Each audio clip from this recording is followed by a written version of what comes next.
In the human development discipline, there is a concept known as linked lives.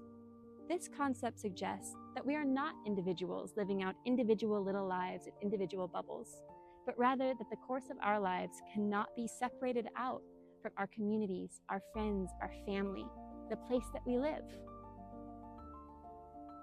I'd like to extend this concept of linked lives to the plants that are in our communities as well. The plants that surround us are living their whole lives next to us. They're breathing in as we breathe out, and they're breathing out so we can breathe in. And this is in a very literal sense. Plants breathe in carbon dioxide through pores on their leaves or bark, and then breathe out oxygen. We do the very opposite, breathing in oxygen and breathing out carbon dioxide. The reality of our lives is that the breathing of plants and our breathing cannot be disentangled. That's about as linked as a life could get, right?